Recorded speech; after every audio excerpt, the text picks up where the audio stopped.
வானொலியில் நீங்கள் கேட்டு மகிழ்ந்த தென்கட்சி கோ. சுவாமிநாதன் அவர்களின் இன்று ஒரு தகவல் கதை தொகுப்பினை கேட்கலாம்.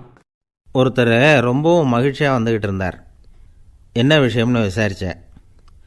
நான் தோற்று போயிட்டேன், அதுதான் மனசுக்கு மகிழ்ச்சியாக இருக்குது அப்படின்னார். எனக்கு இது ரொம்ப ஆச்சரியமாக போச்சு.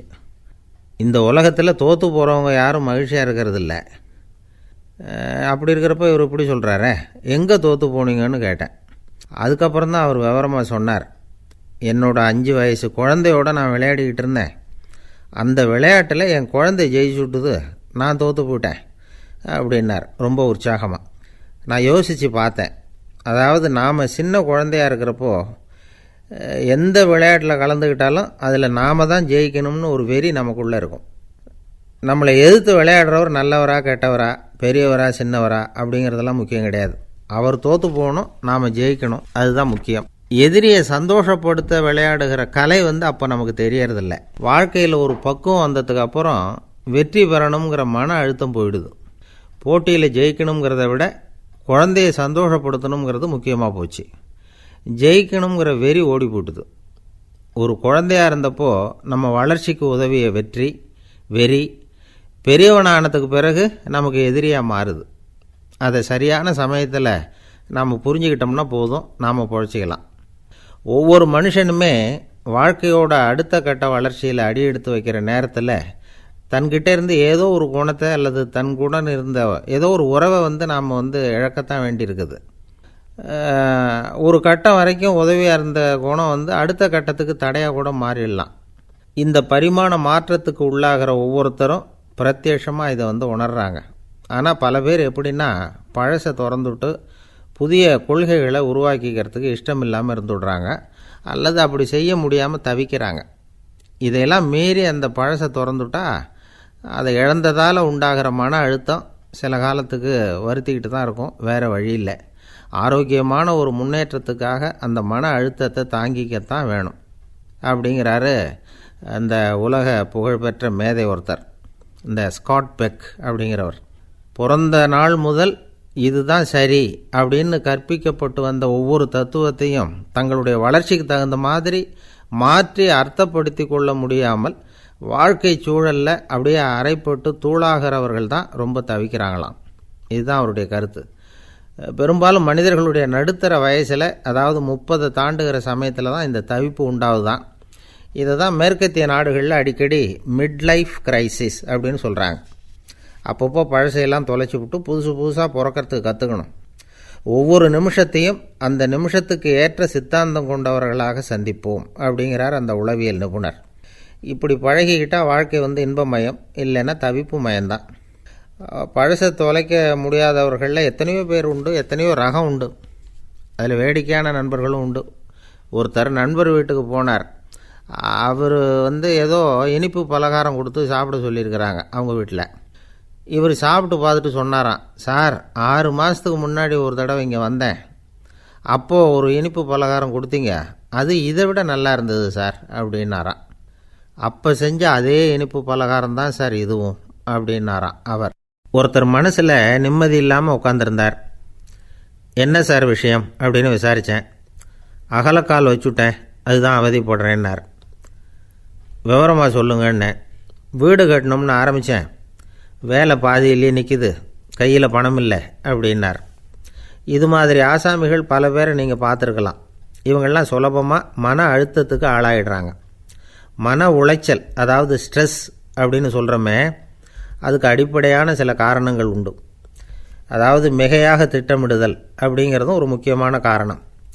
நடைமுறை சாத்தியம் என்னங்கிறத மனசில் வச்சுக்கிட்டு எந்த திட்டத்தையும் தீட்டணும், அப்போ தான் அது சரியாக வரும்.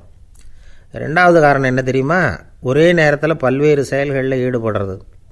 தொலைபேசியில் பேசிக்கிட்டே கையில் இருக்கிற கடிதத்தை படிச்சுக்கிட்டே எதிரில் உட்காந்துக்கிட்டு இருக்கிறவருக்கும் அப்பப்போ பதில் சொல்லிக்கிட்டு மனசில் பல்வேறு சிந்தனைகளை அப்படியே ஓட விட்டுக்கிட்டு இருக்கிறது, இதுவும் மன அழுத்தத்தை உண்டாக்குது. 3வது காரணம், எதிலேயும் வெற்றி மட்டும் எதிர்பார்க்குற ஒருதலைப்பட்சமான ஆர்வம். நாம் தொட்டதெல்லாம் வெற்றியாகவே முடியணும் அப்படின்னு எதிர்பார்க்குறவங்க ஏதாவது ஒன்றில் தோல்வியை கண்டால் தோண்டு போயிடுறாங்க. எப்படியும் முடியலாம்ங்கிற எண்ணம் ஏற்கனவே நமக்குள்ளே இருந்துட்டுதுன்னா அந்த அவஸ்தை வராது. அதனால் அதுவும் நம்ம வளர்த்து கொள்ள வேண்டிய ஒரு குணம். மன உளைச்சல் ஏற்படுறதுக்கு இன்னொரு காரணம் எதையும் வேகமாக செஞ்சுடணும் அப்படிங்கிற துடிப்பு. அந்த துடிப்பே மனசை அழுத்த ஆரம்பிச்சிடும். எந்த ஒரு காரியத்திலையும் தாமதமோ இடையூறோ ஏற்பட்டால் அதை பொறுத்துக்கிற மனப்போக்கம் வேணும். அது இல்லாதவங்க அழுத்தத்துக்கு ஆளாயிடுறாங்க. சில பேர் வேலைன்னு எந்த நேரம் பார்த்தாலும் வேலையே கதின்னு கிடப்பாங்க. பொழுதுபோக்குக்கோ உடற்பயிற்சிக்கோ குடும்பத்தில் உள்ளவங்க அல்லது நண்பர்கள் கூட கலந்துரையாடவோ கொஞ்சம் கூட நேரம் ஒதுக்க மாட்டாங்க. இந்த சுபாவம் மன அழுத்தத்தை உண்டு பண்ணும். இதையெல்லாம் புரிஞ்சுக்கிட்டு அதிலிருந்து விடுபடுறது எப்படின்னு யோசிக்கணும். வல்லுநர்கள் இது தொடர்பாக சில யோசனைகளை சொல்லி வச்சுருக்கிறாங்க. அது என்னென்னா, வாழ்க்கைங்கிறது பிரச்சனைகளால் பின்னப்பட்ட ஒன்று. அது எப்போவுமே முடிவடையாத ஒரு தொடர்கதை அப்படிங்கிறத முதல்ல நாம் புரிஞ்சுக்கணும். ஒரே நேரத்தில் ஒரு காரியத்தில் மட்டுமே நாம் கவனம் செலுத்தணும். அடுத்தவங்க காரியத்தில் தலையிடக்கூடாது. எதையும் பேச ஆரம்பிக்கிறதுக்கு முன்னாடி நம்மை நாமே கேட்டுக்க வேண்டிய கேள்வி 2. 1, நான் சொல்ல போகிறது ரொம்ப முக்கியமானதா? 2வது, நான் சொல்கிறத அவங்க கேட்குறதுக்கு ஆசைப்படுறாங்களா? நான் பேசுகிறதுக்கு அது சரியான நேரம் தானா? இதை யோசித்து பார்த்ததுக்கப்புறம் எதையும் பேச ஆரம்பிக்கணும். முடிஞ்ச அளவுக்கு வளைந்து போகிற சுபாவத்தை வளர்த்துக்கணும். நம்ம நேரம் விலை மதிப்பு இல்லாதது. அதை வீணாக்கக்கூடாது. சிரிக்க தெரியலனாலும் பரவாயில்ல, முகத்தில் கொஞ்சம் புன்முறுவலாவது காட்டணும். இதெல்லாம் ரொம்ப முக்கியம். அடுத்தவங்க ஏதாவது செஞ்சால் உடனே நன்றி சொல்ல மறக்கக்கூடாது. தினமும் கொஞ்சம் நேரத்தை தனிமையில் செலவு பண்ணணும். மன உளைச்சலிருந்து விடுபடுறதுக்கு 3 முக்கிய வழிகள் சொல்கிறாங்க. அதை சுருக்கமாக ரெட் அப்படின்னு சொல்கிறாங்க. RED ஆங்கில எழுத்தில். அந்த முதல் எழுத்து R, அது என்னென்னா ரிலாக்ஸேஷன், அதாவது இடை ஓய்வு. 2வது E எக்ஸர்சைஸ், உடற்பயிற்சி. 3வது டயட், திட்டமிட்ட உணவு முறை. அதனால் தியானம், மூச்சு பயிற்சி இதெல்லாம் இந்த இடை ஓய்வுக்கு வழிகள். எந்த வேலையையும் தொடர்ந்து செய்யக்கூடாது. எல்லார்கிட்டையும் கலகலப்பாக பழகணும். மாதத்துக்கு ஒரு நாளாவது குடும்பத்தோடு வெளியில் போயிட்டு வரணும். சுலபமான உடற்பயிற்சிகளை செய்யலாம். உடற்பயிற்சிங்கிறது நமக்காக நாம் செய்கிற ஒரு நீண்டகால முதலீடு அப்படின்னு சொல்லுவாங்க. அதாவது லாங் டேர்ம் இன்வெஸ்ட்மெண்ட்டாக. அளவோடு சாப்பிட்ணும், மெதுவாக சாப்பிட்ணும். இதெல்லாம் கொஞ்சம் மனசில் வச்சுக்கிட்டு நடந்துக்கிட்டால் மகிழ்ச்சியாக வாழலாம். சில பேர் சாப்பாட்டு விஷயத்தில் ரொம்ப அக்கறை எடுத்துக்கிறது உண்டு. ஒரு குண்டு ஆசாமி சாப்பிட உக்காந்தார். முதல்ல ஒரு மாத்திரை சாப்பிட்டார். எதுக்குன்னு கேட்டோம். பசி எடுக்கிறதுக்குன்னார். சாப்பிட்டு முடித்தார். பிறகு மறுபடியும் ஒரு மாத்திரை சாப்பிட்டார். இது எதுக்குன்னு கேட்டோம். சாப்பிட்டது ஜீரணமாகறதுக்கு அப்படின்னார். இயேசுநாதர்கிட்ட ஒருத்தர் கேட்டாராம், இயேசுவே என்னை எவ்வளவு நேசிக்கிறீர்கள் அப்படின்னு. அவர் தன்னுடைய 2 கைகளையும் அகல விரித்து இவ்வளவு என்று சொல்லி சிலுவையில் உயிர் நீத்தார் அப்படின்னு சொல்லுவாங்க. அதாவது அந்த நேசிப்புக்கு எல்லை கிடையாது. அதே போல் மன்னிப்புக்கும் எல்லை கிடையாது. இது இயேசுநாதர் சொல்லி கொடுத்த ஒரு பாடம். இயேசுனுடைய சீடர்களில் ஒருத்தன் பீட்டர், அவன் ஒரு நாள் இயேசுநாதர்கிட்ட கேட்டிருக்கான், இயேசுவே நான் என்னுடைய தம்பிக்கிட்ட அடிக்கடி சண்டை போட்டுக்கிட்டு இருக்கிறேன், என்னுடைய சகோதரன் கூட. அவனை நான் எத்தனை தடவை மன்னிக்கிறது? ஏற்கனவே 7 தடவை அவனை மன்னிச்சுட்டேன் அப்படின்னு சொல்லியிருக்கிறான். அப்போது இயேசு சொன்னாராம், மன்னிக்கிறதுக்கு எத்தனை தடவைங்கிற கணக்கெல்லாம் கிடையாது.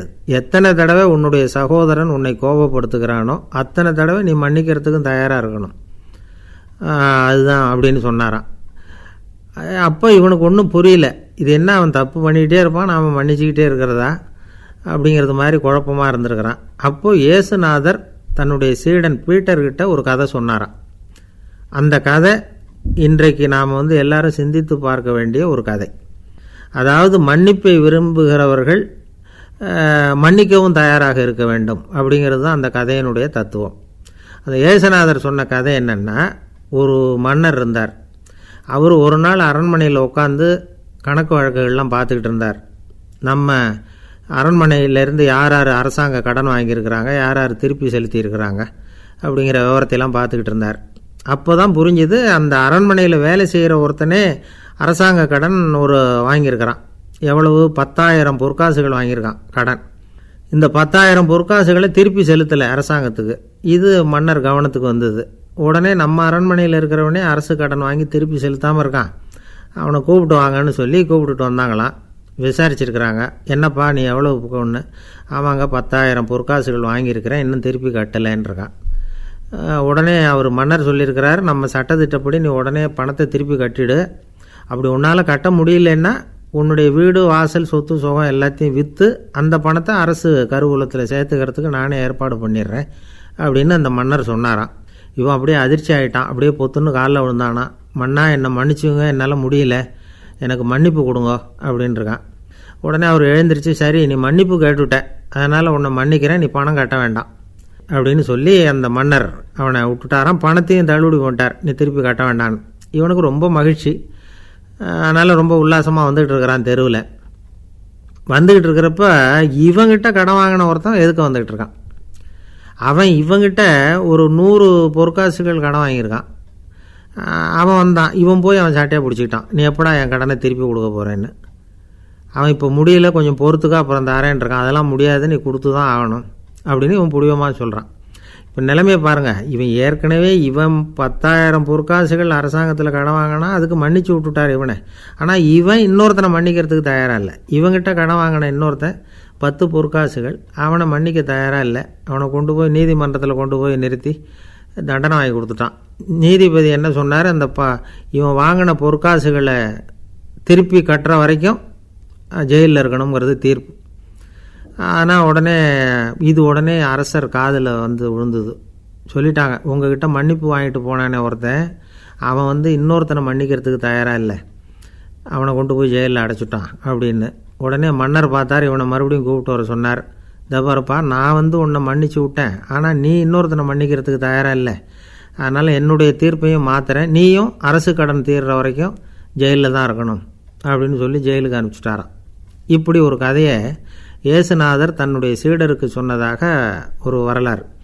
அது என்ன, அதிலேருந்து நாம் புரிந்து கொள்ள வேண்டியதுன்னா, நாம் மன்னிக்கப்படணும்னு நாம் விரும்புகிறோம்னா நாம் இன்னொருத்தரை மன்னிக்கிறதுக்கு தயாராக இருக்கணும். அதனால் நாம் இன்னொருத்தரை யாரையும் மன்னிக்க மாட்டோம், ஆனால் என்ன இன்னொருத்தர் மன்னிக்கணும் அப்படிங்கிறது மாதிரி செய்யக்கூடாதுன்னு சொல்லுவாங்க. அது மாதிரி நாம் இப்போ இது தப்பாக புரிஞ்சுக்கிறவங்களும் இருக்கிறாங்க. பாவம் மன்னிப்புங்கிறதுலாம் எதுக்குன்னா, அதாவது மறுபடியும் பாவம் செய்யாமல் இருக்கிறதுக்காக தான். அதான் மன்னிக்கிறாரே அப்படிங்கிறதுக்காக மறுபடியும் பாவம் பண்ணிகிட்டு இருக்கிறது இல்லை. அதான் ஒருத்தர் கேட்டாராம், பாவத்திலேருந்து மன்னிப்பு கிடைக்கணும்னா நீ என்ன செய்யணும் அப்படின்னு கேட்டிருக்கார். அதுக்கு அவன் சொல்லியிருக்கிறான், நான் முதல்ல பாவம் செய்யணும், அப்போ தான் மன்னிப்பு கிடைக்கும் அப்படின்னு நானாம். இப்படிப்பட்டவர்கள் தான் இன்றைக்கி உலகத்தில் அதிகமாக இருக்கிறாங்க. அதனால் இந்த மன்னிப்பின் மகத்துவங்கிறது இயேசுநாதர்கிட்டேருந்து தான் நாம் புரிஞ்சுக்கணும். அந்த இயேசு சொன்ன அந்த மன்னிக்கிற மனோபாவம் இருந்தால் இன்றைக்கி உலகம் பூராவும் அமைதி பூங்காவாக இருக்கும். அதில் ஒன்றும் ஆச்சரியமே இல்லை, அதில் ஒன்றும் சந்தேகமும் இல்லை. அதனால் மன்னிக்கிற மனோபாவத்தை நாம் எல்லாரும் நமக்குள்ளே வளர்த்து கொள்ள வேண்டும் அப்படிங்கிறது தான் நாம் இன்றைக்கு எல்லோரும் சிந்தித்து பார்க்க வேண்டிய ஒரு செய்தி. இந்த உலகத்தில் எல்லாருக்கும் மகிழ்ச்சி தரக்கூடிய ஒரு பொருள் எது? இது ஒரு முக்கியமான கேள்வி. இந்த கேள்விக்கு பொருத்தமான ஒரு பதிலை உங்களால் சொல்ல முடியுமா? அதாவது கொஞ்சம் யோசித்து பார்த்தா பணம்னு சொல்லலாமா? இப்போ கையில் காசு இல்லாதவங்ககிட்ட ஒரு 10 ரூபாயை கொடுத்தா அது அவனுக்கு சந்தோஷத்தை கொடுக்கும். ஏற்கனவே வருமான வரி பிரச்சனையில் சிக்கி இருக்கிறவர்கிட்ட இன்னும் கொஞ்சம் பணம் இந்தாங்கன்னு சொல்லி கொடுத்தோம்னா அது அவருக்கு சங்கடத்தை தான் கொடுக்கும். அதனால் அந்த கேள்விக்கு பணங்கிறது பொருத்தமான பதிலாக இருக்க முடியாது. கேள்வி என்னென்னா, இந்த உலகத்தில் எல்லாருக்கும் மகிழ்ச்சி தரக்கூடிய ஒரு பொருள் எது? சரி, இனிப்புன்னு சொல்லலாமா? ஏன்னா எல்லாருக்கும் இனிக்க தானே செய்யும். அதுலேயும் ஒரு சிக்கல் இருக்குது. சர்க்கரை வியாதிக்காரங்களுக்கு அது என்ன சந்தோஷத்தையாக கொடுக்கும்? ஆக எல்லாருக்கும் வேறுபாடு எதுவும் இல்லாமல் மகிழ்ச்சியை கொடுக்கக்கூடியது வேறு ஏதோ ஒன்று இருக்குது. அது என்னன்னு கண்டுபிடிக்கணும். அதுதான் இன்றைக்கி தகவல். இப்போ அதை கண்டுபிடிக்கணும்னா இந்த கதையை கேட்கணும். அது என்ன கதைன்னா, ஒரு ஊரில் ஒரு ராஜா இருந்தார். அவருக்கும் இதே சந்தேகம் வந்துட்டுது. அதாவது எல்லாருக்கும் இன்பம் தரக்கூடிய பொருள் எது அப்படின்னு. இதுக்கு பதில் தெரிஞ்சுக்கிறதுக்கு ஆசைப்பட்டார். சரி, அதுக்கு என்ன செய்யலாம்னு யோசனை பண்ணார். நாட்டு மக்களுக்கு பகிரங்கமாக ஒரு அறிவிப்பு கொடுத்தார். நம்ம நாட்டு மக்கள் இன்பம் தரக்கூடிய பொருள் எதுன்னு நினைக்கிறாங்களோ அதை கொண்டுக்கிட்டு அரண்மனையில் உள்ள கண்காட்சி மண்டபத்தில் வைக்கலாம். அப்படி அவங்க வைக்கிற பொருள்களில் எது எல்லாருக்கும் இன்பம் தரக்கூடியதாக இருக்குமோ அதை வச்சவருக்கு 1000 பொற்காசுகள் பரிசு அப்படின்னு அறிவிப்பு கொடுத்துட்டார். ஜனங்கள் இந்த அறிவிப்பை கேட்டாங்க. அதுக்கப்புறம் சும்மா இருப்பாங்களா? 1000 பொற்காசுன்னா சும்மாவா? அவங்க கையில் என்னென்ன கிடைச்சதோ அதையெல்லாம் கொண்டாந்து அரண்மனை காட்சி மண்டபத்தில் வச்சுட்டாங்க. அதுக்கப்புறமா ராஜா அங்கே வந்தார். ஒவ்வொன்றா பார்த்துக்கிட்டே வந்தார். முதல்ல ஒரு குயில் இருந்தது, இனிமையாக பாடக்கூடிய குயில். இந்த குயிலோட இன்னிசை எல்லாருக்கும் இன்பம் தரக்கூடியது தான். இருந்தாலும் காது கேட்காதவங்களுக்கு இந்த இசை எப்படி இன்பம் தர முடியும்? அதனால் இது சரியில்லைன்னு விட்டார். அடுத்தபடியாக போனார். அங்கே என்ன வச்சுருக்குறாங்கன்னு பார்த்தா ஒரு அழகான மயில் அங்கே தோகை விரித்து ஆடிக்கிட்டு இருக்குது. இந்த மயிலோட ஆட்டம் மனசுக்கு இன்பம் தரக்கூடியது தான். இருந்தாலும் பார்வை இல்லாதவங்க இந்த ஆட்டத்தை பார்த்து ரசிக்க முடியுமா? முடியாது. அதனால் இதுவும் சரியில்லை அப்படின்னு சொல்லிவிட்டார். அதுக்கு அடுத்தபடியாக போனார். பல வகையான இனிப்பு பண்டங்களை வச்சுருந்தாங்க. பார்த்தார், வயசானவங்களுக்கும் நோயாளிகளுக்கும் இது இன்பம் தராது, துன்பம் தான் கொடுக்கும் அப்படின்னார். இப்படி ஒவ்வொன்றா பார்த்துக்கிட்டே போகிறார். அழகான மலர்கள், கனிகள், ஓவியங்கள் எதுவுமே பொருத்தமாக தெரியல. சகல பேருக்கும் இன்பம் தரக்கூடிய வகையில் எதுவும் இல்லை. கடைசியாக வந்தார். அங்கே ஒரு களிமண் பொம்மை இருந்தது. அது என்ன பொம்மை தெரியுமா? பசியால் வாடி இருக்கிற ஒருத்தருக்கு ஒரு அம்மா இனிமையாக பேசிக்கிட்டு சோறு போடுறது மாதிரி அந்த பொம்மையை செஞ்சுருந்தாங்க. அதுக்கு கீழே அன்பு அப்படின்னு எழுதியிருந்துதான். ராஜா பளிச்சுன்னு ஒரு முடிவுக்கு வந்தார். அந்த பொம்மையை செஞ்ச சிற்பியை வரவழைச்சார், பரிசு கொடுத்தார். அன்பு ஒன்று தான் எல்லாருக்கும் இன்பம் அளிக்கக்கூடிய பொருள். காது கேட்காதவங்களும் அதை கேட்க முடியும், பார்வை இல்லாதவங்களும் அதை பார்க்க முடியும், குழந்தைகளும் அதை உணர முடியும் அப்படின்னு அதுக்கு விளக்கம் கொடுத்தார் அந்த மன்னர். இந்த உலகத்தில் எல்லாருக்கும் மகிழ்ச்சி தரக்கூடிய ஒரு பொருள் அன்பு தான். அதை புரிஞ்சுக்கிட்டு தான் சில கணவன்மார்கள் மனைவி பேரில் ரொம்ப அன்பை காட்டிக்கிறது வழக்கம். ஒரு வீட்டு வாசப்படி பக்கமாக மழைக்கு ஒதுங்கினார் ஒருத்தர். மழை தூரிக்கிட்டு இருந்தது, இருட்டு நேரம். அந்த வீட்டில் இருந்தவர், இன்றைக்கி ராத்திரி வேணும்னா இங்கேயே தங்கிட்டு காலையில் போங்க அப்படின்னார். உடனே இவர் சொன்னார், ரொம்ப நன்றிங்க, ஒரு 10 நிமிஷத்தில் இதை வந்துவிடுறேன் அப்படின்னு சொல்லிவிட்டு எங்கேயோ ஓடினார். 10 நிமிஷம் கழித்து திரும்பி வந்தார். ஆமாம், எங்கே போயிட்டு வந்தீங்கன்னு கேட்டார் வீட்டில் இருந்தவர். நேராக எங்கள் வீட்டுக்கு போய் மனைவிக்கிட்ட இன்றைக்கி ராத்திரி இங்கேயே தங்கிக்கிறேன்னு சொல்லிவிட்டு வந்துவிட்டேன் அப்படின்னார் அவர். அன்பில் இது ஒரு ராட்டார். ஒரு நாள் ஒரு தகப்பனார் தன்னுடைய பிள்ளையை அழைச்சிக்கிட்டு வந்தார். சார், இவன் சரியாக படிக்க மாட்டேங்கிறான், பெரியவங்களை மதிக்க மாட்டேங்கிறான், நீங்கள் கொஞ்ச நாள் இவனுக்கு குருவாக இருந்து நல்ல விஷயங்களை சொல்லி கொடுத்தா தேவையில்லைன்னார். பெரியவங்களையும் மதிக்காதவன் எப்படி என்ன மதிக்க போகிறான் அப்படிங்கிறது நமக்கு யோசனை வரும் இல்லையா? வேணாங்க, என்னை விட்டுருங்க அப்படின்னோம். அவர் விட மாட்டேன்னு விட்டார். இல்லைன்னா அவரே சிஷ்யன் ஆகிடுவார் போல இருந்தது. சரி, வேறு வழி இல்லாமல் அந்த பையனையே என்னுடைய சீடனை ஏற்றுக்கிட்டு உபதேசமெல்லாம் பண்ண ஆரம்பித்தோம். அதாவது குரு பக்தின்னா அது எப்படி இருக்கணுங்கிறத பற்றி சொல்லி கொடுத்தோம் அவனுக்கு. சதமகர் அப்படின்னு ஒரு குரு இருந்தார். அவருக்கு ஒரு சீடர். அவன் பேர் துளசி சைதன்யன், நைஷ்டிக பிரம்மச்சாரி. தன்னுடைய குருவுக்கு எந்த நேரத்தில் எது தேவைங்கிறத புரிஞ்சுக்கிட்டு சேவை செய்கிறவன். ஆனால் இவனை பற்றி மற்ற சீடர்களுக்கு பொறாமை வந்துட்டுது. இவன் மட்டும் இப்படி இருக்கானேன்னு உடனே குருக்கிட்ட போய் கோல் மூட்டினாங்க. அவன் சரியில்லை, அவன் நடந்துக்கிறது சரியில்லை, அப்படி இப்படின்னு எதையாவது சொல்லி. இருந்தாலும் இதையெல்லாம் அந்த குரு நம்பலை. அவருக்கு தெரியும் யார் யார் எப்படின்னு. துளசி சைதன்யன் பெருமையை மற்ற சீடர்களுக்கு உணர்த்தணும் அப்படின்னு நினச்சார். அதுக்கு ஒரு வழி பண்ணார். ஒரு நாள் சீடர்களை எல்லாம் கூப்பிட்டுக்கிட்டு ஒரு காட்டு வழியாக போய்கிட்டு இருந்தார். அங்கே ஒரு பெரிய மலை அருவி கொட்டிக்கிட்டு இருந்தது. குரு சீடர்கள் பக்கம் திரும்பினார். இந்த மலையின் மேலே இருந்து அந்த படுபாதாளத்தில் குதிக்கிறதுக்கு உங்களில் யார் தயார் அப்படின்னு கேட்டார். ஒரு சீடனும் ஆய திறக்கலை, ஒதுங்கி நின்றுக்கிட்டாங்க. பின்னாடி மூட்டை முடிச்சோடு வந்துக்கிட்டு இருந்தான் துளசி சைதன்யன். அவனை பார்த்தார். தப்பாருப்பா, நீ மேலே இருந்து அந்த அருவியில் குதி அப்படின்னார். அப்படியே செய்கிறேன் சுவாமின்னா ஓடி போய் பொத்துன்னு குதிச்சுட்டான். அடுத்த கணமே குருநாதர் தன்னுடைய யோக சக்தியால் பறந்து போய் அவன் கீழே விழுந்துடாமல் தாங்கி பிடிச்சி கொண்டுக்கிட்டு வந்துட்டார். மற்ற சீடர்களுக்கெல்லாம் ஒரு மாதிரி ஆயிட்டுது. அடுத்தபடியாக என்ன பண்ணலாம்னு யோசித்தாங்க இவனை மாட்டி விடுறதுக்கு. ஒரு நாள் வெத்தலை அடிக்கிற ஒரு சின்ன உரலையும் உலக்கையையும் எடுத்து ஒளிய வச்சுட்டாங்க. சதமகர் சன்னியாசி இல்லை, அவர் வெத்தலை போடுவார். பல்லு சரியில்லை, அதனால் இடித்து தான் வெத்தலையை போடணும். திடீர்னு வெத்தலை பாக்கு கேட்டார். வழக்கமாக உரலில் இடித்து தர்றது தான் துளசியின் பழக்கம். உரலை தேடினா கிடைக்கல, என்ன பண்ணுறது? குரு கேட்டுவிட்டாரே, குரு சேவை தானே முக்கியம். என்ன பண்ணால் வெத்தலை பாக்க தன்னுடைய வாயில் போட்டு முன்னும் அதை எடுத்து அவர்கிட்ட கொடுத்துட்டான். குரு எதையோ படிச்சுக்கிட்டே அதை வாங்கி வாயில் போட்டுக்கிட்டார். துளசி இன்றைக்கி தாம்பூலம் நல்லா இடிக்கப்பட்டிருக்கு, ருசியாக வேறு இருக்குது, அதை இடித்த பாத்திரத்தை என் கண்ணால் பார்க்கணும்னு ஆசையாக இருக்குன்னு விட்டார். அதை மட்டும் அனுப்பி போய் நீ வர வேண்டான்னு வேற சொல்லிவிட்டார். இதை கேட்டதும் துளசி தவிச்சு போயிட்டான். இவன் போகாமல் எப்படி வாயை மட்டும் அனுப்பி வைக்க முடியும்? இவன் தவிக்கிறத பார்த்ததும் மற்ற சீடர்களுக்கெல்லாம் மனசுக்குள்ளே ரொம்ப சந்தோஷம். துளசி கொஞ்சமும் யோசிக்கலை. வாழை எடுத்தான், தன்னுடைய தலையவே அப்படியே அறுத்து வெட்டி எடுத்தான். இன்னொரு சீடங்கிட்ட கொடுத்துட்டான், எடுத்துகிட்டு போன்னு சொல்லி. கொண்டுட்டு போய் குரு முன்னாடி வைக்கிறாங்க. அந்த தலையில் வாய் திறந்துருக்கு, வெத்தலை போட்டு முன்னு இருந்தது, தெரிஞ்சு போச்சு, சிவப்பாக இருந்தது. அவனுடைய குரு பக்தியை இப்போ எல்லாரும் ஒத்துக்கிட்டாங்க. அதுக்கப்புறம் குரு சதமகர் தன்னுடைய அற்புத திறமையினால் அந்த தலையை மறுபடியும் ஒட்ட வச்சுட்டார். துளசிக்கு உயிர் வந்துட்டுது. இப்படி ஒரு பெரிய கதை உண்டு. அதாவது துளசி சைதன்யன் அவனுடைய குரு பக்தி எப்படி அப்படின்னு கேட்டோம்.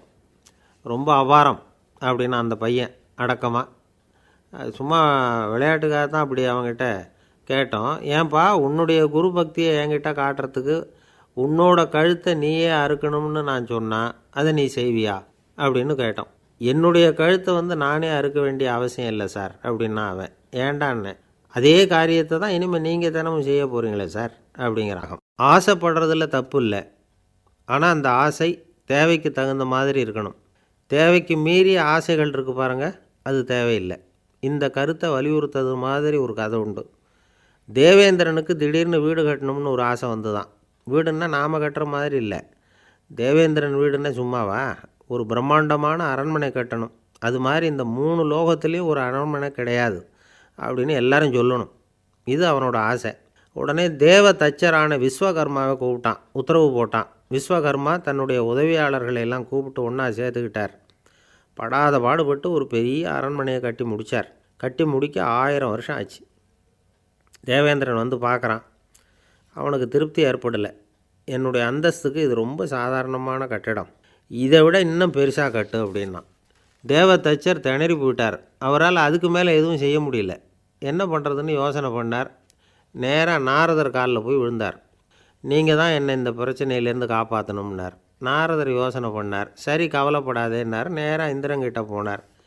இந்திரன் வந்து நாரதரை பார்த்த உடனே வாங்கன்னு கூட்டிகிட்டு போய் அரண்மனையை காட்டினான். இது மாதிரி ஒரு அரண்மனையை நீங்கள் வேறு எங்கேயாவது பார்த்துருக்குறீங்களா அப்படின்னு ரொம்ப பெருமையாக கேட்டான். நான் பார்த்ததில்லை, ஆனால் என்னை விட வயசில் மூத்தவர் மகரிஷி லோமேசர், அவர் ஒரு வேளை பார்த்துருக்கிறாரா என்னமோ அப்படின்னார்.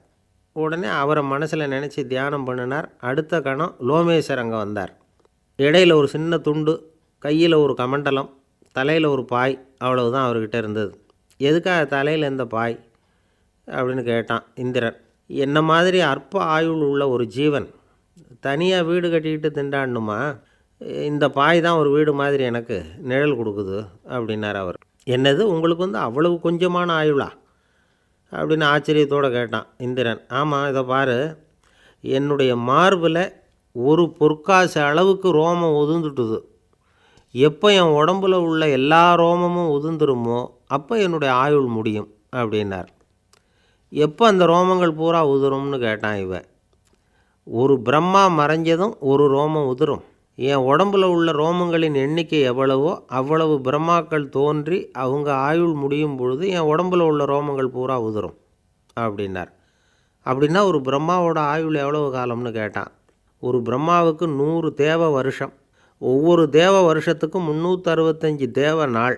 ஒவ்வொரு தேவ நாள்லேயும் ஒன்றை மாதிரி 14 இந்திரர்கள் தோன்றி மறைகிறாங்க அப்படின்னு மகரிஷி லோமேசர் சொல்கிறார். இதை கேட்டதும் இந்திரன் ஆடி போயிட்டான். அவ்வளவு ஆயுள் உள்ள இவரே அற்ப ஆயுள்னு சொல்கிறார்.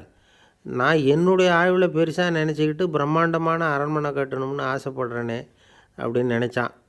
எனக்கு வீடு கட்டின வரைக்கும் போதும்னு விட்டான். அதனால் நாமெல்லாம் நம்முடைய தேவைக்கு தகுந்த மாதிரி ஆசைப்படுறது தான் நியாயம். ஆனால் அப்படியே நடந்துக்கிறோம். மனுஷன் கடவுளையே ஏமாற்றி காசு வாங்கிறதுக்குள்ள ஆசைப்படுறான். ஒருத்தன் கடவுளை நினச்சி தவம் இருந்தான். கடவுள் நேரில் வந்தார். தேவலோகத்தில் ரூபாய்க்கெல்லாம் என்ன மதிப்புன்னு கேட்டான். அங்கெல்லாம் ரூபாய்ங்கிறது உங்கள் பணத்தில் 1 கோடி ரூபாய்க்கு சமம். அதாவது தேவலோகத்தில் 1 ரூபான்னா இங்கே 1 கோடி ரூபா. அது மாதிரி எங்களுக்கு ஒரு நாளுங்கிறது உங்கள் கணக்கில் 1 கோடி வருஷத்துக்கு சமம் அப்படின்னார் கடவுள். அப்படின்னா எனக்கு நீங்கள் அதிகமாக எதுவும் தர வேணாம், உங்கள் கணக்குப்படி ஒரே 1 ரூபா கொடுங்க, அது போதும்னா இவன் ரொம்ப சாமர்த்தியமாக. கடவுள் யோசனை பண்ணார். அது ஒன்றும் கஷ்டம் இல்லை, 1 ரூபா தானே கேட்குற, கொடுத்துட்றேன். ஆனால் இப்போ வரும்பொழுது நான் எடுத்துக்கிட்டு வரல, எங்கள் கணக்குப்படியே 1 நாள் பொறுத்துக்க பணத்தோடு வந்துடுறேன் அப்படின்னு சொல்லிவிட்டு பறந்து போயிட்டேன். என்ன சார் உங்கள் பையன் என்ன செஞ்சுக்கிட்டு இருக்கிறான் இப்போது அப்படின்னு கேட்டார் ஒருத்தர். அடிக்கடி கண்ணாடி முன்னாடி நின்று அழகு பார்த்துக்கிட்டு இருக்கிறான் சார் அப்படின்னாரு அப்பா. இளம் பருவம் இப்படி தான் இருக்கும், அதையெல்லாம் சாதாரணமாக நினச்சிடாதீங்க அப்படின்னாரு அவர். என்ன சார் சொல்கிறீங்க, கண்ணாடி முன்னாடி நின்றுக்கிட்டு நேரத்தை வீணாக்கிக்கிட்டு இருக்கான், அதை ஒரு பெரிய விஷயமா நான் நினைக்கணுமா அப்படின்னாரு இவர். இளம் பருவத்தில் இளைஞர்களுக்கும் சின்ன பொண்ணுங்களுக்கும் அடிக்கடி கண்ணாடியில் பார்க்கணும்னு தோணும். அது வெறுமனே அழகு பார்க்குறது மட்டும் இல்லை, அவங்க தங்களையே தேடி கண்டுபிடிக்கிற ஒரு முயற்சி அது. இது ஒரு மனோதத்துவ விளைவு. இது வரைக்கும் சின்ன பிள்ளையாக இருந்துட்டோம், இனிமேல் நாமளும் மற்றவங்க மாதிரி மனிதர்கள் தான் அப்படிங்கிற உணர்வு அவங்களுக்கு வருது. தங்களோட முகம் எப்படி இருக்குது, அழகு எப்படி இருக்குது, உடம்பு நேரம் எப்படி இருக்குது, முடி எப்படி இருக்குது அப்படிங்கிறதையெல்லாம் கண்டுபிடிக்கிறாங்க. அதுக்கப்புறம் இன்னொரு ஆணோ பொண்ணோ தன்னை கவனிக்கணும் அப்படின்னு நினைக்கிறாங்க. இதெல்லாம் மனோதத்துவ உண்மைகள், இதெல்லாம் இயற்கை. இதை பார்த்துட்டு பெற்றவங்க பிள்ளைங்க கெட்டு போட்டாங்க அப்படின்னு நினைக்கக்கூடாது, அவங்கள திட்டிக்கிட்டே இருக்கக்கூடாது. இன்றைக்கி பல குடும்பங்களில் இதுதான் நடந்துக்கிட்டு இருக்குது. மனுஷ வாழ்க்கையிலேயே இப்படியும் இல்லாத அப்படியும் இல்லாத ஒரு பருவம் இளம் பருவம். 13லேருந்து 19 வயசுக்கு உட்பட்ட ஆண்கள் பெண்கள் இந்த வகையை சேர்ந்தவங்க, டீனேஜ் குரூப். இவங்கள சின்னவங்கன்னு நினச்சிட முடியாது, பெரியவங்கன்னு நினச்சிட முடியாது. இவங்க ரொம்ப சென்சிட்டிவ். சமூகம் நினச்சா இவங்களை நல்லவங்களாகவும் ஆக்கலாம், கெட்டவங்களாகவும் ஆக்கலாம். கொஞ்சம் அக்கறை எடுத்துக்கிட்டால் பெரிய பெரிய மேதைகளையும் விஞ்ஞானிகளையும் உருவாக்கலாம். ஆனால் நடக்கிறது என்ன தெரியுமா, அநேகமாக இவங்களை யாருமே சரியாக புரிஞ்சுக்கிறது இல்லை, இவங்களை சரியாக நடத்துறதும் இல்லை. இது வரைக்கும் நாம் சொல்கிறத கேட்டுக்கிட்டு இருந்தான், இப்போல்லாம் அவன் இஷ்டத்துக்கு நடக்க ஆரம்பிச்சுட்டான் அப்படின்னு வருத்தப்படுற பெற்றோர்கள் அதிகம். இது வருத்தப்படுற விஷயம் இல்லை, சந்தோஷப்பட வேண்டிய விஷயம். உங்கள் புள்ள சொந்தமாக யோசிக்க ஆரம்பிக்கிறதும் நடந்துக்க ஆரம்பிக்கிறதும் ஒரு தப்பான விஷயமா? அவன் கடைசி வரைக்கும் உங்கள் பேச்சையே கேட்டுக்கிட்டு இருக்கணுங்கிறது என்ன நியாயம்? இன்றைக்கி இளைஞர்களை பெரியவங்க தப்பாக புரிஞ்சுக்கிட்டு தவறாக நடத்துறதுனால தான் அவங்களுக்கு வெறுப்பு, எரிச்சல், மனக்கசப்பு எல்லாம் உண்டாகுது. பெற்றவங்க சரியாக மதிக்கிறது இல்லை அப்படிங்கிற ஒரே காரணத்தினாலேயே வீணாக போகிற பிள்ளைங்க இன்றைக்கி அதிகம். சரி, பெற்றவங்களுக்கு இன்றைக்கி என்ன தான் புத்தி சொல்ல வர்றீங்க அப்படின்னு கேட்குறீங்களா? நாம் எதையும் சொல்ல வரல, ஆனால் அது சம்பந்தமான சில நிபுணர்கள் சொல்லியிருக்கிறத உங்கள் காதில் போட்டு வைக்கலாம். அது என்னென்னா, பிள்ளைங்க கிட்ட அன்பு செலுத்துங்க. குழந்தையாக இருந்தப்போ எவ்வளவு பாசமாக இருந்தீங்க, வளர வளர அதை ஏன் குறைச்சிக்கிறீங்க? பெற்றவங்களின் அன்பான வார்த்தைகளுக்கு ஏங்குறவங்க தான் இன்றைய இளைஞர்கள். அவங்க எதை சொன்னாலும் அதை அக்கறையாக காது கொடுத்து கேளுங்க, அலட்சியப்படுத்தாதீங்க. அவங்க விரும்புகிறது உங்கள்கிட்டேருந்து ஒரு மதிப்பு, மரியாதை, அங்கீகாரம், இவ்வளவுதான். அவங்க அவங்களாவே முடிவுகள் எடுக்கட்டும், அதுக்கு நீங்கள் உதவியாக இருங்க, அது போதும். மற்றவங்க முன்னாடி, முக்கியமாக அவங்க நண்பர்கள் முன்னாடி அவங்கள பற்றி மட்டமாக பேசாதீங்க. அவங்கக்கிட்ட பொய் சொல்லக்கூடாது. நீங்கள் சொன்னது பொய்ன்னு தெரிஞ்சு போச்சுன்னா உங்கள் பேரில் அவங்களுக்கு இருக்கிற மதிப்பு போயிடும், நம்பிக்கை போயிடும். அவங்களுக்கு முன்னாடி நீங்கள் சண்டை போடக்கூடாது. உங்கள் பிள்ளைய எப்பவும் இன்னொரு பிள்ளையோட ஒப்பிட்டு பேசுகிற வேலையே வேணாம். கூட பிறந்த மற்றவங்களோட கூட ஒப்பிடக்கூடாது. இப்படி செஞ்சால் அவன் உங்ககிட்டையும் பிரியமாக இருக்க மாட்டான், அவங்ககிட்டையும் பிரியமாக இருக்க மாட்டான். புள்ள எங்கே போகிறான், என்ன பண்ணுறான் அப்படின்னுலாம் துப்பறிஞ்சிக்கிட்டு இருக்கக்கூடாது. இளைஞர்கள் தனிமையை விரும்புகிறவங்க. அவங்கள பெட்டியில் வச்சு மூடி பாதுகாக்கணும்னு நினைக்கக்கூடாது. அவங்கள எப்படி பாதுகாக்கிறது அப்படிங்கிறது அவங்களுக்கே தெரியும். உங்கள் புள்ள எப்படி நடந்துக்கணும்னு நீங்கள் எதிர்பார்க்குறீங்களோ அது மாதிரி நீங்கள் நடந்து காட்டுங்க, அது போதும். ஒரு வீட்டில் அப்பாவும் அம்மாவும் பேசிக்கிட்டு இருக்கிறாங்க. என்னங்க, நம்ம பொண்ணு பெரியவளாயிட்டா, அடிக்கடி கண்ணாடி முன்னாடி போய் நின்றுக்கிட்டு இருக்கிறா, சீக்கிரமாக ஒரு பையனை பார்த்து கல்யாணத்தை முடிக்காமல் இப்படி மசன்னு கல் மாதிரி உட்காந்துருக்குறீங்களே அப்படின்னு சத்தம் போட்டாங்க அந்த அம்மா. அவசரப்படாத, பார்க்குறதுக்கு கண்ணுக்கு அழகாக லட்சணமாக புத்திசாலியாக ஒரு பையன் கிடைக்க வேணாமா, அதுதான் பார்த்துக்கிட்டு இருக்கிறேன் அப்படின்னார் அப்பா. இதுக்கு அந்த அம்மா சொல்கிறாங்க, எங்கள் அப்பா இப்படியெல்லாம் நினச்சிக்கிட்டு இருந்திருந்தா எனக்கு கல்யாணமே ஆயிருக்காது தெரியுமா அப்படின்னாங்களாம். ஒரு வயசான அம்மா தெரு வழியாக போயிட்டு இருந்தாங்க. அவங்க கையில் எண்ணத்தையோ வச்சுக்கிட்டு அதை அடிக்கடி பார்த்துக்கிட்டே இருந்தாங்க. ஒருத்தன் மெதுவாக அவங்கக்கிட்ட போய் கையில் இருக்கிறது என்ன அப்படின்னு எட்டி பார்த்தா அவங்க கையில் 4 பல் இருந்துதான். இவன் ஆச்சரியமாக அந்த அம்மாவை பார்த்தான். ஏம்மா, உனக்கு என்ன பைத்தியமா, ஏது இந்த பல், இதை என்னத்துக்காக கையில் வச்சுக்கிட்டு அலைஞ்சிக்கிட்டு இருக்கிற அப்படின்னு கேட்டிருக்கான். அதுக்கு அந்த அம்மா விவரம் சொல்ல ஆரம்பித்தாங்களாம். இதை பாருப்பா, எனக்கு ஒரு மகன் இருந்தான், அவனை ரொம்ப செல்லமாக வளர்த்தேன். அவனை தரையிலேயே நடக்க விடுறதில்ல, எப்பவும் தூக்கி வச்சுக்கிட்டு இருப்பேன். அவன் நல்லா பெரியவனாகி பள்ளிக்கூடம் போகிறப்ப கூட அவன் புஸ்தக மூட்டையை நான் தான் சுமந்துக்கிட்டு போவேன். பார்க்குறவங்க கூட கேலி பண்ணுவாங்க, ஏம்மா படிக்க போகிறது நீயா உன் பிள்ளையான்னு கேட்பாங்க. அவன் இன்றைக்கி எவ்வளவோ பெரிய மனுஷன் ஆகிட்டான், வெளிநாட்டில் பெரிய உத்தியோகத்தில் இருக்கான்.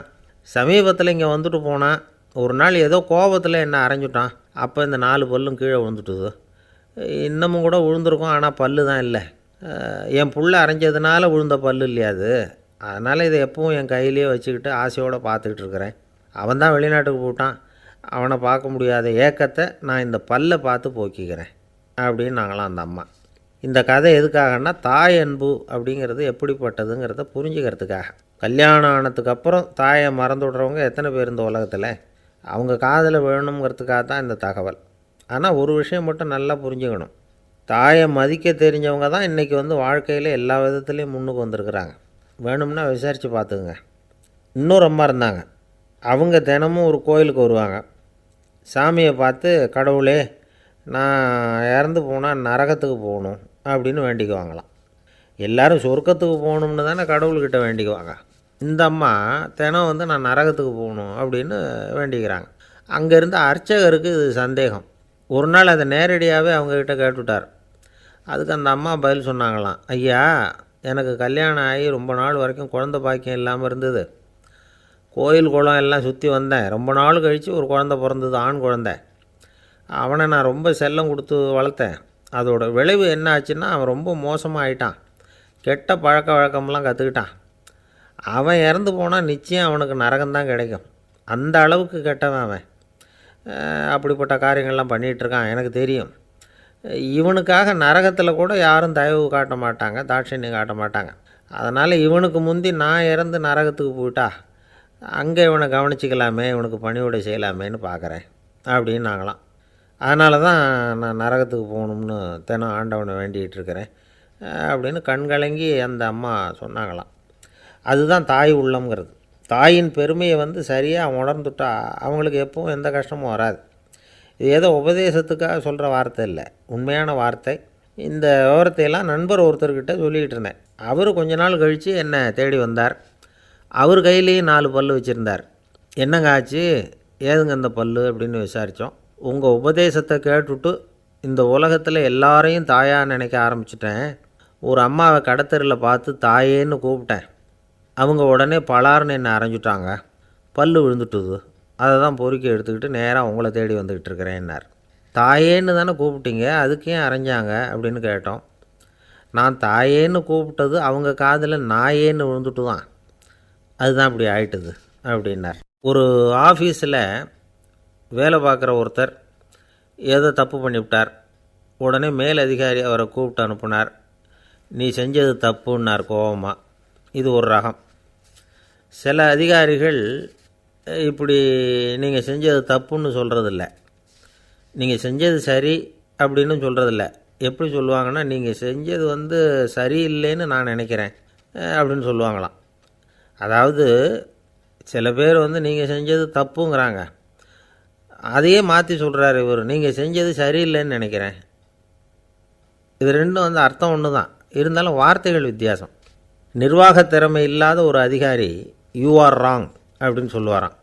நிர்வாக திறமை உள்ள அதிகாரியாக இருந்தால் அதையே கொஞ்சம் மாற்றி I think you are not correct அப்படிம்பாரான். இதுதான் வித்தியாசம். இருந்தாலும் வார்த்தைகளை உபயோகப்படுத்துகிற விதத்தை வச்சு தான் வேலை நல்லா நடக்கிறதும் நடக்காததும் இருக்குது. விவரம் தெரிஞ்சவங்க என்ன சொல்கிறாங்க தெரியுமா? Be a leader not a boss அப்படிங்கிறாங்க. ஒரு லீடராக பாஸாக இருக்காதே அப்படிங்கிறாங்க. சரி, அப்படின்னா லீடருக்கும் பாஸுக்கும் வித்தியாசம் உண்டா அப்படின்னு கேட்டால் இருக்குன்னு சொல்கிறாங்க. லீடருங்கிறவர் வேறு, பாஸுங்கிறவர் வேறு. ஒரு லீடர் எப்படி நடந்துக்குவார், ஒரு பாஸ் எப்படி நடந்துக்குவார், இதை முதல்ல நாம் தெரிஞ்சுக்கணும். அவங்க எப்படி நடந்துக்குவாங்க அப்படிங்கிறதுக்கு சில விவரங்கள் இருக்குது. அதை கேட்டோம்னா நாம் புரிஞ்சுக்கலாம் அதை. அதாவது பாஸுங்கிறவர் விரட்டிக்கிட்டே இருப்பார், லீடருங்கிறவர் ஊக்கப்படுத்திக்கிட்டே இருப்பார்.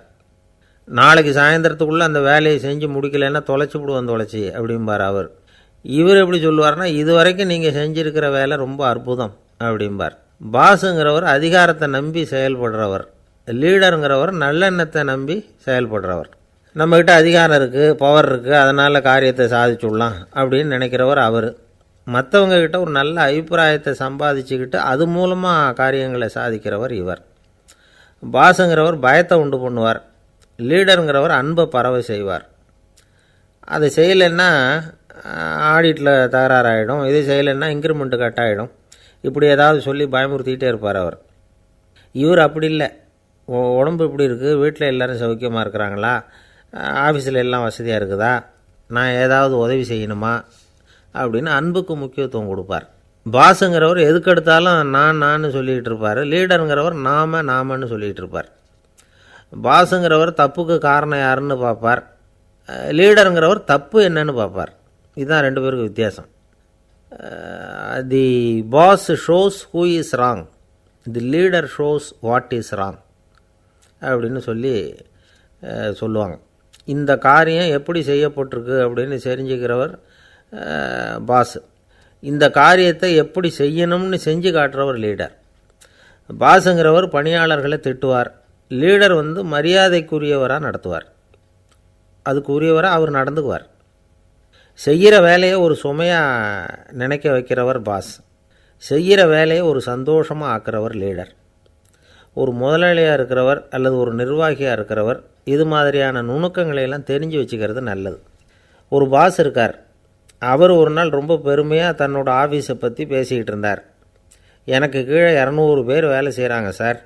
நான் ஒரு கோடு கிழிச்சா அவங்க அதை தாண்டாத அளவுக்கு நான் நடந்துக்கிறேன் சார் அப்படின்னார் அவர். அது எப்படி முடியுது உங்களால் அப்படின்னு கேட்டோம். நான் கோடே கிழிக்கிறதில்ல சார் அப்படின்னார். அரேபிய நாடு, அங்கே ஒரு ஆட்சி தலைவர். அரேபிய நாட்டு ஆட்சி பொறுப்பை ஏற்றுக்கிட்டவர்.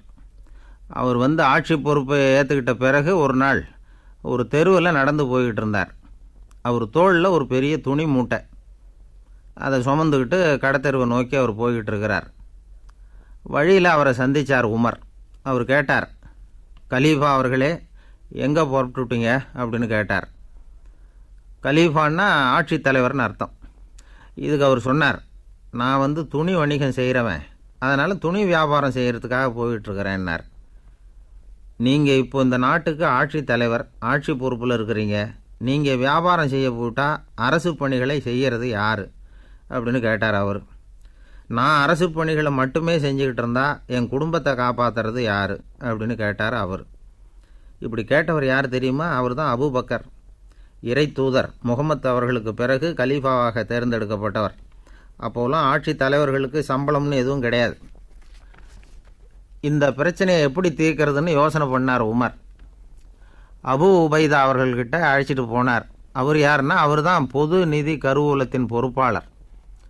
அவர்கிட்ட பிரச்சனையை சொன்னார். இது மாதிரி ஆட்சி தலைவருக்கு பொது நிதியிலிருந்து ஊதியம் அளிக்க முடியுமான்னு கேட்டார். பொது நிதி விதிகளின்படி அதுக்கு சாத்தியம் இல்லைன்னு சொல்லிவிட்டார் அவர். சரி, வேறு ஏதாவது வழி இருக்குதான்னு கேட்டார் உமர். அபு உபைதா கொஞ்சம் யோசனை பண்ணி பார்த்தார். அப்புறமா சொன்னார், மக்காவிலிருந்து மதீனாவுக்கு குடிபெயர்ந்து வந்த அகதிகளுக்கு நிதி உதவி அளிக்கிறதுக்கு விதிகளில் இடம் இருக்குது. அப்படி பார்த்தா அபூபக்கரும் அகதி தானே, அதனால் எல்லா அகதிகளுக்கும் கொடுக்கறது மாதிரியே அவருக்கும் ஒரு தொகை அளிக்கலாம்னார். கலீஃபா அபூபக்கருக்கு இந்த அகதி உதவித்தொகையைத்தான் கொடுத்துட்டு வந்தாங்களாம். குடும்ப செலவுக்கு அது போதுமானதாக இல்லை. இருந்தாலும் கலீஃபாங்கிறதுக்காக மற்ற அகதிகளை விட அதிகமாக தொகையை பெற அவர் விரும்பலை. மார்பு பக்கம் கிழிஞ்சிருந்த ஒரு மேலாடையை தான் அவர் அணிஞ்சிருந்தார். அவருடைய துணைவியார் அஸ்மா, அவங்க ஒரு நாள் தேன் அருந்து ஆசையாக இருக்குன்னாங்களாம். நமக்கு கிடைக்கிற ஊதியம் குடும்ப செலவுக்கே போதுமானதா இல்லையே, இந்த நிலையில் தேன் வாங்கிறதுக்கு காசுக்கு நான் எங்கே போவேன்ருக்கார் அவர். கொஞ்ச நாள் கழித்து அவங்க ஒரு தொகையை அவர்கிட்ட கொடுத்து தேன் வாங்கிட்டு வர சொன்னாங்களாம். இவருக்கு ஆச்சரியம், ஏது இந்த பணம்னு கேட்டிருக்காரு. நீங்கள் தினமும் குடும்ப செலவுக்காக கொடுத்துக்கிட்டு வந்த பணத்தில் கொஞ்சம் கொஞ்சமாக மிச்சப்படுத்தி வச்சேன்னாங்களாம். அபூபக்கர் அந்த பணத்தை எடுத்துக்கிட்டு நேராக பொது நிதி கருவூல பொறுப்பாளர்கிட்ட போனார். இந்த பணத்தை பொது நிதியில் சேர்த்துருங்க, இது அதிகப்படியாக எனக்கு தரப்பட்டு வந்த ஊதியம், அடுத்த மாதத்துலேருந்து இந்த தொகையை குறைச்சிங்கன்னு வேறு சொல்லிவிட்டாராம். பசியை தணிக்க தேவையான அளவு உணவு, ஒரு ஜோடி உடை, இதை தவிர கூடுதலாக மக்கள் பொது நிதியிலிருந்து வாங்கிக்கிறதுக்கு என் குடும்பத்தாருக்கு உரிமை இல்லை அப்படின்னு சொல்லி கண்டிப்பாக சொல்லிவிட்டாராம். அவர் வாங்கிட்டு வந்த அந்த குறைந்த ஊதியம் கூட அவர் மனசை உறுத்திக்கிட்டே இருந்தது. கடைசி நேரம் அவர் தம்முடைய மகள் ஆயிஷா அவர்கள் அழைச்சார். மகளே, இதுவரைக்கும் பொது நிதியிலிருந்து நான் வாங்கிட்டு வந்த தொகை என்னுடைய இதயத்தில் பாரமாக அழுத்திக்கிட்டு இருக்கு. என் தோட்டத்தை விற்று அதில் வர்ற பணத்திலேருந்து நான் இதுவரைக்கும் வாங்கிட்டு வந்த ஊதிய தொகையை கணக்கு போட்டு பொது நிதியில் சேர்த்துவிடு அப்படின்னாராம். பதவி ஏற்கிறதுக்கு முன்னாடி தன்கிட்ட இருந்ததை விட இப்போ கூடுதலாக என்ன சொத்து இருக்குன்னு பார்த்துருக்கார். ஒரு ஒட்டகம், ஒரு கோப்பை, ஒரு பணியாள், இதையும் அடுத்தபடியாக கலீஃபாவா வர்றவர்கிட்ட ஒப்படைச்சிருங்க அப்படின்னு விட்டாராம். அதே மாதிரி அடுத்து வந்த உமர்கிட்ட ஒப்படைச்சாங்க. அப்போ உமர் சொன்னாராம், அபூபக்கரே, இந்த முன்மாதிரியால் உங்களுக்கு பிறகு இந்த ஆட்சி பொறுப்பை ஏற்கிறவர்களை பெரும் நெருக்கடிக்கு ஆளாகி விட்டீங்க அப்படின்னு சொல்லி ரொம்ப கண் கலங்கினாராம். கடைசியாக அபூபக்கர் தன்னுடைய குடும்பத்தாருக்கு விட்டு சென்ற சொத்து ஒரு படுக்கை விரிப்பு, ஒரு போர்வை, அவ்வளவுதான். இது சிந்திக்க வேண்டிய ஒரு செய்தி. ஒரு ஊரில் ஒரு மன்னர் இருந்தாராம். அமைச்சர் அவர்கிட்ட சொன்னாராம், மன்னா, நம்ம ராஜ்யத்தில் இனிமே லஞ்ச ஊழலே இருக்காதுன்னாராம். ஆஹா, அப்படின்னா ஊழல் பேர் வழிகளையெல்லாம் நாடு கடத்தியாச்சா அப்படின்னு கேட்டிருக்காரு மன்னர். இதுக்கு அவர், அப்படி இல்லைங்க, இனிமேல் கொடுக்கறதுக்கு ஜனங்கள்கிட்ட பணமே இல்லை. 1816 வருஷம் செப்டம்பர் மாதம் 11 பிரான்ஸ் தேசத்தில் உள்ள ஒரு மருத்துவமனை. அங்கே ஒரு இளம் டாக்டர் கொஞ்ச நாளைக்கு முன்னாடி தான் அந்த ஆஸ்பத்திரியில் புதுசாக வேலைக்கு சேர்ந்துருக்கிறார். அவர் பேர் ரெனே லெனக். அவர் அன்னைக்கு காலையில் அந்த மருத்துவமனையில் அப்படியே ரவுண்ட்ஸ் வந்துக்கிட்டு இருக்கிறார். வார்டில் ஒரு படுக்கையில் ஒரு இளம்பெண் படுத்திருக்கிறா. அந்த பொண்ணுக்கு இருதய நோயாக இருக்கலாம்ங்கிறது மற்ற டாக்டர்கள் சந்தேகம். அந்த காலத்துலலாம் ஒருத்தருடைய இருதய துடிப்பை தெரிஞ்சுக்கணும்னா நோயாளியின் மார்பில் டாக்டர் காதை வச்சு பார்த்து தான் தெரிஞ்சுக்கிறது வழக்கம்.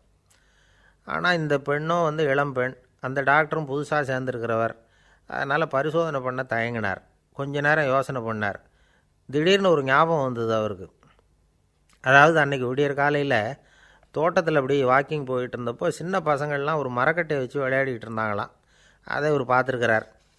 அது என்ன விளையாட்டுனா, ஒரு நீளமான மரப்பலகை, அதில் ஒரு முனையில் ஒரு பையன் தன்னுடைய காதை வச்சுக்கிட்டு இருக்கிறான், மறுமுனையில் இன்னொரு பையன் அந்த மரப்பலகையை ஒரு ஆணியால் கீறிக்கிட்டு இருக்கிறான்.